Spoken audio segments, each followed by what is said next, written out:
Hey everyone, कैसे हो आप सब। आज हम देखेंगे वर्क एनर्जी एंड पावर, जो कि एक बहुत सिंपल सा टॉपिक है जो हमें काम आता है 8th, 9th, 10th, 11th, 12th, BSc, HTET, CTET,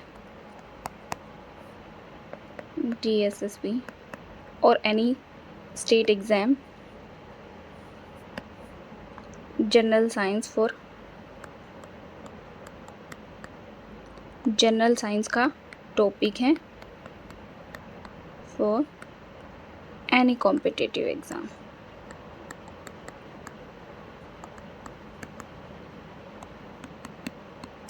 तो आज हम सिंपली देखेंगे वर्क एनर्जी एंड पावर के बेसिक फॉर्मूले।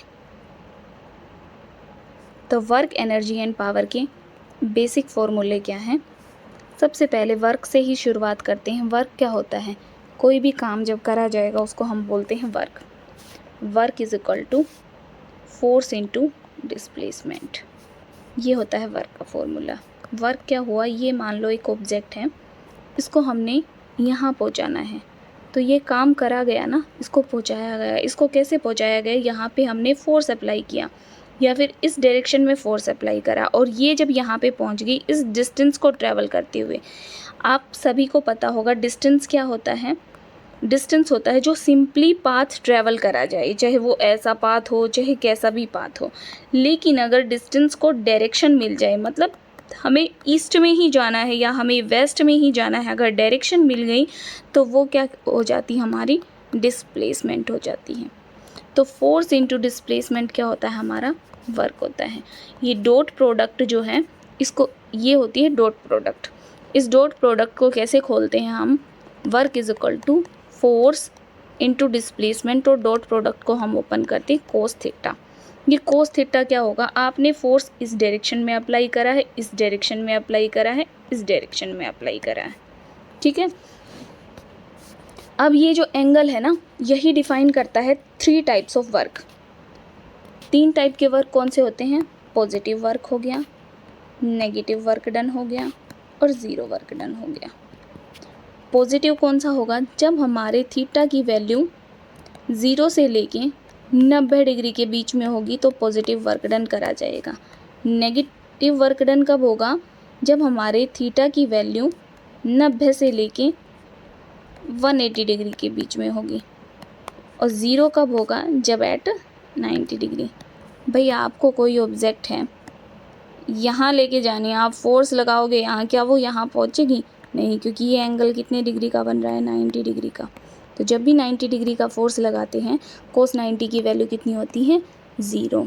तो वहाँ पे कोई भी वर्क डन नहीं होता, तो उसको बोलते हैं ज़ीरो वर्क डन, ठीक है।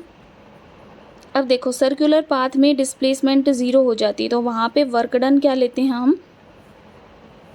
डिस्प्लेसमेंट नहीं रही ना सर्कुलर पाथ में, तो काम तो होता है, ठीक है, लेकिन डिस्प्लेसमेंट की वजह से वहाँ पे फोर्स 0 नहीं होता, वहाँ पे डिस्प्लेसमेंट 0 होती है। तो आई होप आपको वर्क का फॉर्मूला याद हो गया। Work is force into displacement, ठीक है। ये बिल्कुल सबसे आसान है, सबके लिए है ये। दूसरी है एनर्जी। एनर्जी के बहुत सारे फॉर्म हैं। एनर्जी आपने सुना होगा, काइनेटिक एनर्जी, पोटेंशियल एनर्जी, ठीक है। और एनर्जी को हम बहुत सारे टाइप से लिख सकते हैं। देखो, एनर्जी को हम क्या लिख सकते हैं? NH म्यू लिख सकते हैं। एनर्जी को हम H कट ओमेगा लिख सकते हैं। ये हायर क्लासेस के लिए है, तो जो भी बच्चे इन टर्म्स को देख रहे हैं पहली बार, वो कंफ्यूज ना हो। एनर्जी को आपने पढ़ा होगा अब तक, half mv², that is kinetic energy. और पोटेंशियल एनर्जी को आपने पढ़ा होगा mgh। काइनेटिक एनर्जी क्या होती है? ये एक ऑब्जेक्ट है, इसने मोशन स्टार्ट करा, मोशन स्टार्ट करा, इसका मोशन मतलब मूव इसने करना स्टार्ट करा, तो जो इसके पास एनर्जी होएगी उसको हम बोलते हैं काइनेटिक एनर्जी। और जो इसका मास है, जो ग्रेविटी इस पे फोर्स लगा रही है, जो एक्सेलरेशन ड्यू टू ग्रेविटी है, और इसकी कुछ अपनी हाइट है, इसकी वजह से, जो इसकी एग्जिस्टेंस की वजह से जो एनर्जी होएगी, उसको बोलते हैं पोटेंशियल एनर्जी। तो एनर्जी के 2 फॉर्मूले याद रख लीजिए, और हायर क्लासेस में इज इक्वल टू mc² भी हम पढ़ते हैं। एनर्जी हो गई हमारी हाफ mv² और एनर्जी हो गई हमारी mgh। ठीक है, ये हम यूज़ करेंगे न्यूमेरिकल में। हम अब न्यूमेरिकल भी करेंगे इससे रिलेटेड। नेक्स्ट देखो, एनर्जी हो गई, नेक्स्ट है पावर। पावर क्या होती है कि जिस काम को करने के लिए जो काम कितने टाइम में करा जाए, work done per unit time, जिस काम को करने के लिए कितना टाइम लगा उसको बोलते हैं हम पावर। अब देखो वर्क डन क्या था, फोर्स इनटू डिस्प्लेसमेंट बाय में टाइम, ऐसे भी लिख सकते हैं, फोर्स इनटू डिस्प्लेसमेंट बाय में टाइम टेकन। देखो rate of change of displacement ये क्या होती है, वेलोसिटी होती है। अगर किसी को नहीं पता है तो मैं एक बार एक्सप्लेन कर देती हूँ कि वेलोसिटी कैसे बनती है। अभी तक आपको एनर्जी पता चल गई ना, वर्क डन और energy. Work done F.ds, energy half mv² और mgh। और फोर्स को हम एनर्जी की टर्म में भी लिख सकते हैं, वो भी आप याद ही रख लीजिए जो हायर एजुकेशन वाले हैं, जिनको CTET HTET देना है। तो वर्क डन होता है -dv/dt, ये हम पोटेंशियल की टर्म में लिखते हैं।